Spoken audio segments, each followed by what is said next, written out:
Senator Giesel, welcome to Senate Labor and Commerce. Thank you, Mr. Chairman. For the record, I'm Senator Kathy Giesel. I have the honor of representing Senate District E, that's South Anchorage down to Portage, including through the tunnel to Whittier. Mr. Chairman, thank you for hearing Senate Bill 121 today and continuing exploring this very complicated subject. Mr. Chairman, last week you heard a variety of public testimony, including from the Division of Retirement and Benefits, who offered comments related to their estimate of cost. Mr. Chairman, during a recent White House discussion on pharmacy benefit managers, Mark Cuban of the new innovative company called Cost Plus Drugs said the following, and I quote, "I genuinely believe that CEOs do not understand how their healthcare costs work, particularly as it applies to the rebates they receive from their PBMs. They tend to look at rebates as cash paid by drug manufacturers. Nothing could be further from the truth.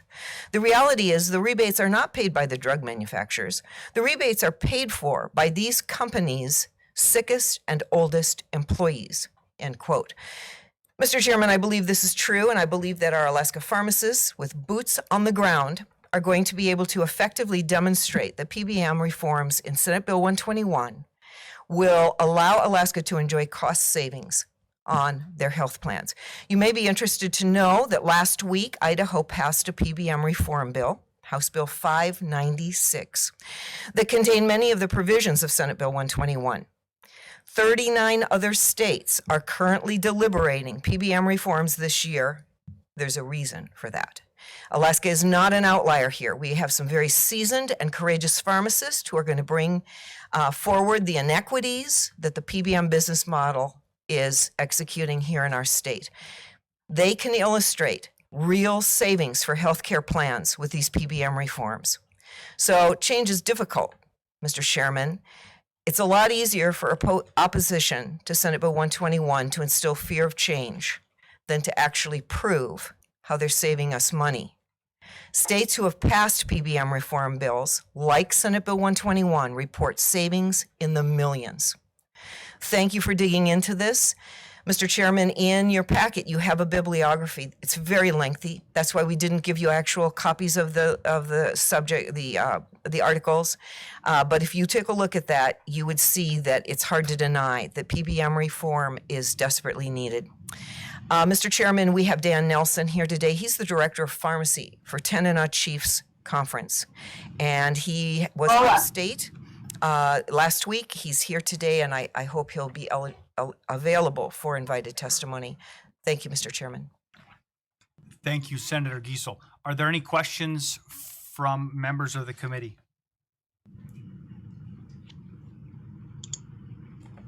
I have a couple. Some folks who are supportive currently of pharmacy benefit managers have stated to me concerns that under provisions of this bill, that their plans will no longer be able to provide maintenance drugs in the mail.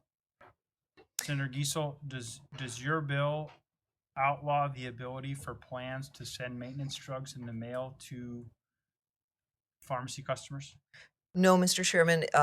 This bill allows the choice to be made, local provided or mail order. It is an option. Very well. Also, some folks have claimed that your bill would do away with in-network and out-of-network pharmacies and the ability for plans to establish networks as kind of a group of pharmacies that they've contracted to provide benefits for their plan. Does your bill do that? Mr. Chairman, actually, that's a PBM contract. That's what the PBMs do.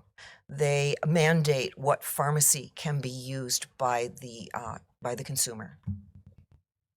Thank you. To clarify, does your bill outlaw the practice of a plan working with a group of pharmacies and kind of creating a network of those pharmacies?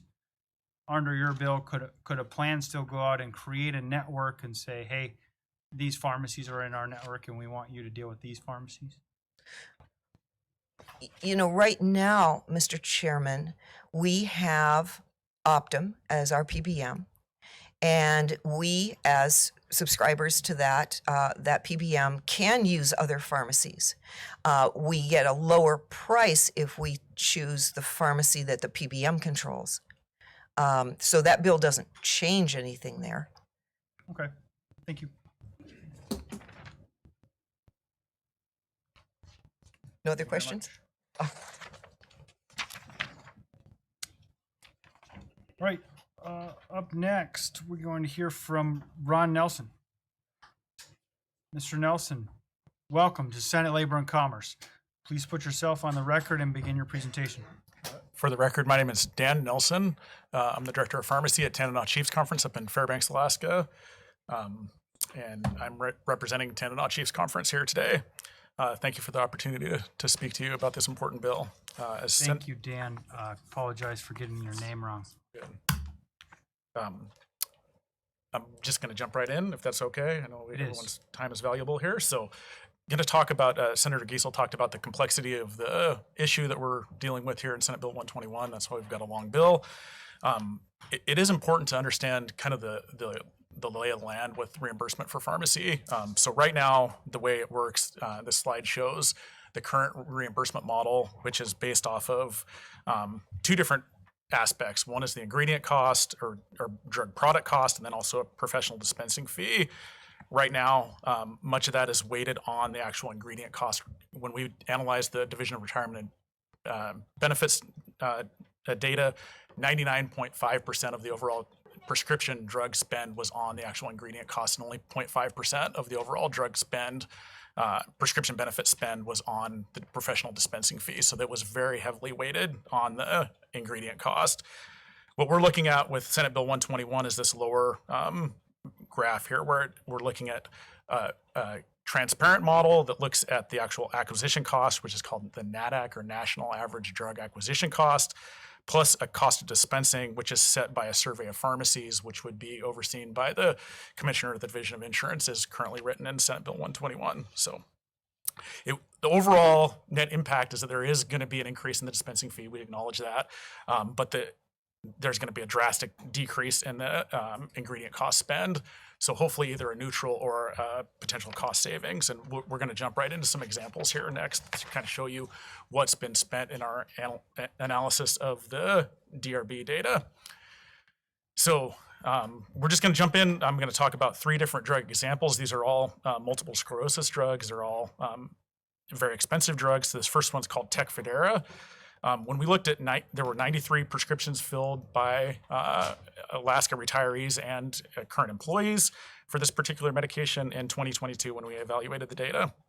The state of Alaska spent over $400,000, as you can see, in 2022 for those 93 prescriptions, so about $4,400 per prescription. Now, when we look at what this would be if we would have used the formula based off of Senate Bill 121, this includes, and we're estimating because we don't know what that dispensing fee is going to be set at by the Division of Insurance Commissioner, but we used what has been used by PCMA and other groups of a $13.36 dispensing fee. Using that formula, we would be looking at an overall spend of about $36,000. So as you can see, a drastic cost savings over 1,000%, so about $384 per prescription, just looking at that one drug alone. I'm going to move on to another example here. This second example that I have is a drug also for multiple sclerosis. This was only 32 prescriptions filled in 2022, and the state of Alaska spent almost, as you can see, almost $160,000 for those 32 prescriptions at a cost of roughly $4,800 per prescription is what was actually spent in 2022, or paid by the state of Alaska. Mr. Nelson, let's take a pause here. Senator Dunbar has a question. Thank you, Mr. Chair. I just want to clarify something. So in these, in the proposed cost for SB 121, what are you using as a dispensing cost? Is it, if you said $2 or $3, or is it, I think $13 was a number we've heard other folks use, but it's not clear. It's not spelled out in the bill. So what's your number? $13. What we used in these calculations was $13.36 that you're seeing on these slides right here. Okay, so even with a $13 dispensing fee, this is about half the price, it looks like. Correct. Okay. Thank you. I would also note that the location of where a prescription is filled can have a drastic impact on the overall reimbursement amount. So you will hear, I'm sure, from testifiers after me today that using specialty pharmacy is a mechanism to save costs. When we actually looked at the data of where these prescriptions were filled, and when we look at prescriptions that were filled at the specialty pharmacy, the cost for this drug alone, it's black and white. It's in the data that we got from DRB, over $1,000 per prescription more spent at Optum RX specialty pharmacy than other pharmacies. So this argument that using specialty pharmacy saves money does not hold water, and the proof's in the pudding. I have a follow-up, Mr. Nelson. Absolutely. I like pudding. What's the difference between a specialty pharmacy and a regular pharmacy? That's a very good question. And this is something that actually has been, for lack of a better term, the specialty pharmacy concept is something that's been essentially created out of thin air by the pharmaceutical benefit manager industry. There really is not a true generally accepted definition. Really what it boils down to is these are expensive drugs. There's not something different necessarily with their storage and handling, their counseling, their anything else. It's just that they are very expensive drugs. So I could spend a lot of time answering that question, but that is really what it boils down to. And if I could expand just one little bit more, that is really important to understand about this, because this is a critical issue. These are roughly 2% of our overall prescription drug volume that's filled in the United States, but it's over 50% of the overall drug spend. So by the PBMs siphoning those prescriptions off, that's really driving the cost of our prescription drugs up in the United States. So it's a critical issue to understand. And the fact that these drugs move on and off the specialty list once they become generic is again proof in the pudding that it's nothing special about the drug. It's special about the cost and the dollar associated with that particular drug. Senator Bishop has a question. Thank you. Thanks for coming today, Dan. And do you and your peers that work with you at your pharmacy, do you have the education and the training, the wherewithal, and A to Z? Can you handle these specialty drugs, or is that something that you need more education and training, et cetera, et cetera? No, absolutely. We have the training, expertise, knowledge, the facilities, the infrastructure to do it. In fact, I would argue, particularly in the Alaskan environment, we do it much better. Tanana Chiefs Conference, for example, we serve, roughly the geographic size of the state of Texas, and we pride ourselves on making sure that our patients out in the villages get their medications in a timely manner, in a way that they're not frozen. And that's a huge logistical challenge. It comes at great cost to us, and we have a whole setup infrastructure where we're working with our health aides, we're working with our patients, we're putting stuff on Wright's Air, 40 Mile Air, Everett Air, and we are getting that stuff out to the patient and say, this flight is going to be out there at 11 o'clock in Hoosley, Alaska, be there to pick it up, and they are there. And that prevents that medication from being ruined. When that same prescription comes from Florida and it gets sent in the United States Postal Service or FedEx, I would say 50% of those are wasted or ruined when they go out to our villages. Thank you.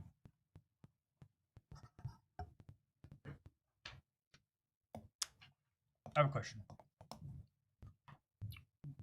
What would be the change in experience to an insurance plan, and then what would be the change in experience to a person getting a prescription if there were more specialty pharmacies available to people?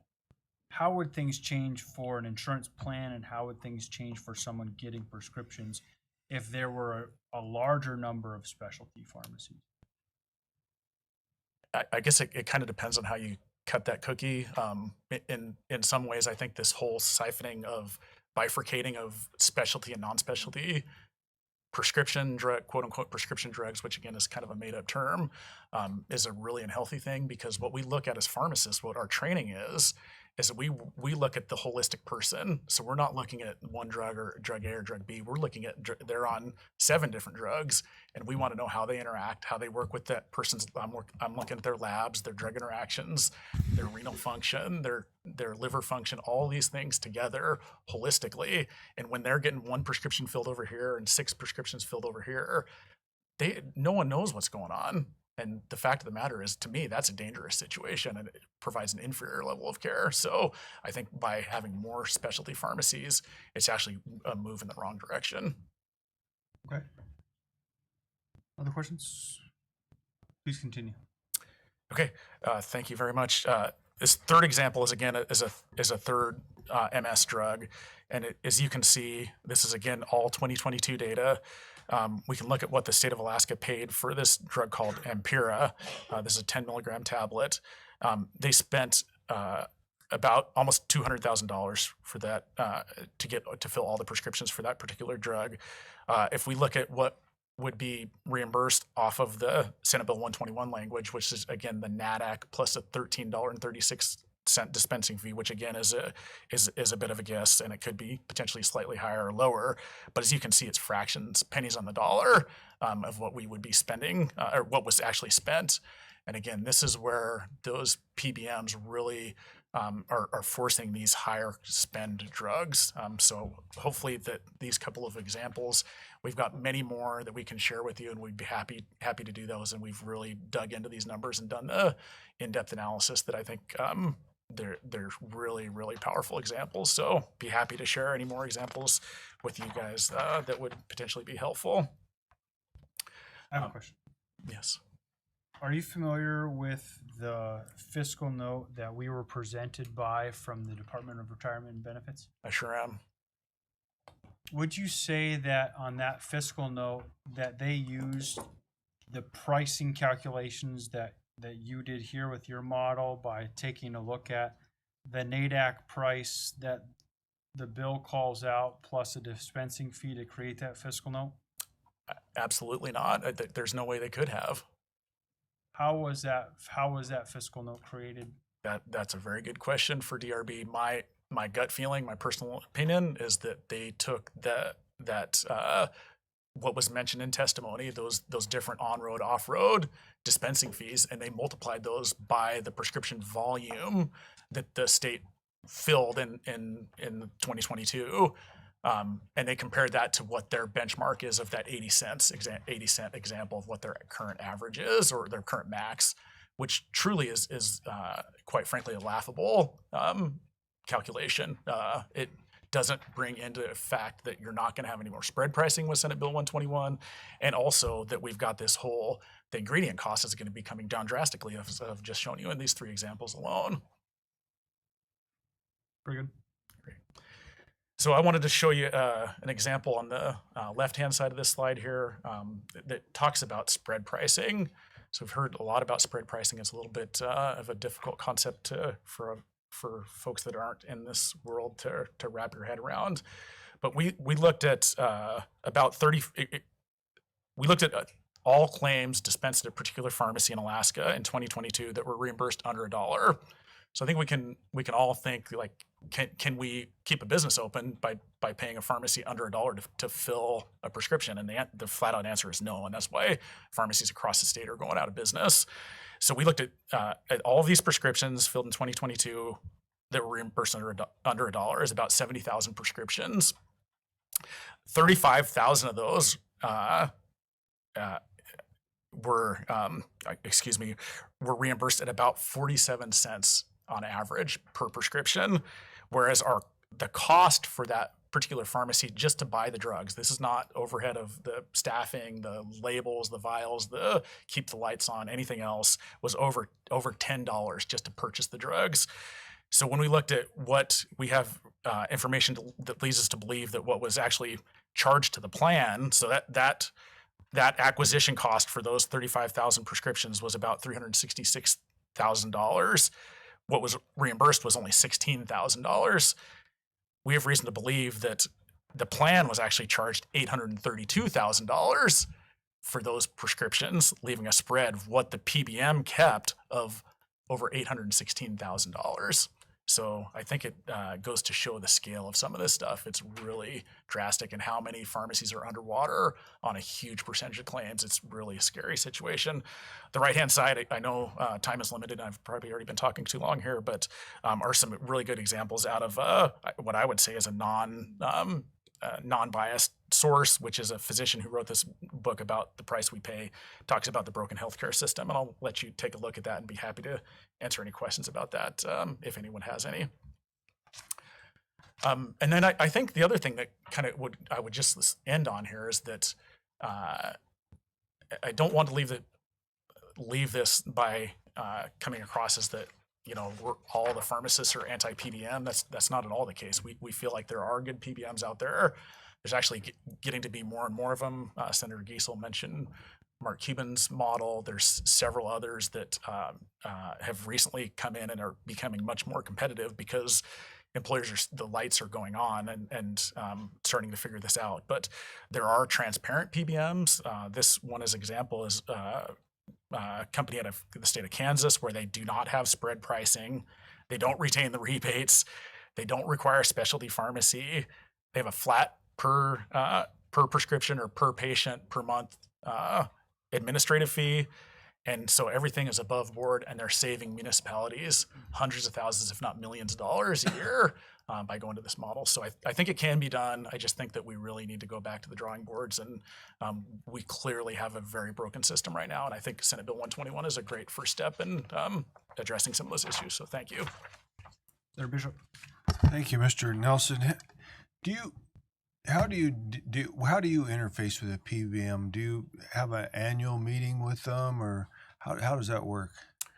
No, it really is kind of a David versus Goliath situation. That these are some of the biggest companies in the world, so they're all the big three PBMs: Express Scripts, CVS, and OptumRx, part of United Health, are all in the top 15 of the Fortune 500 companies. And really, the way that we interface is that we get either an email or a fax just randomly, periodically, with anywhere from 60 to 130 page contract that says, sign it if you want us to reimburse you and accept these terms flat out. And if you object to anything, change anything on there, you will be rejected flat out. Follow up? Indeed. So you've never, with that being said, so you haven't even considered trying to negotiate the 130, anything on the 130?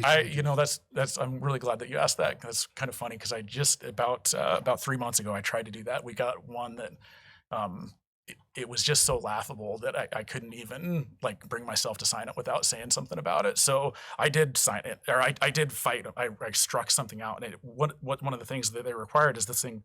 It's called a MAC pricing list, maximum allowable cost pricing list. This is used for generic drugs, and that is where the PBM sets their own price on generic drugs. It's not shared with the pharmacy, anything like that.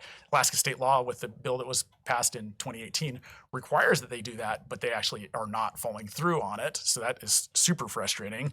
But regardless, they sent this contract that says you will agree to accept the terms of our MAC pricing of multiple MAC pricing lists. And I said, well, no, we'll accept one MAC pricing list and give me that. It's required by state law that you give me a copy of that MAC pricing list. And they said, absolutely not. You're not going to get it. You just have to. So you're signing a blank check is what you're doing.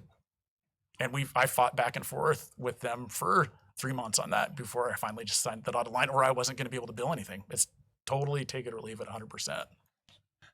Last question. Yep. Would you be amenable to sitting down with these PBMs in a room and having a conversation if you could get you guys in the same room? 100%. Thank you. Thank you very much. Thank you.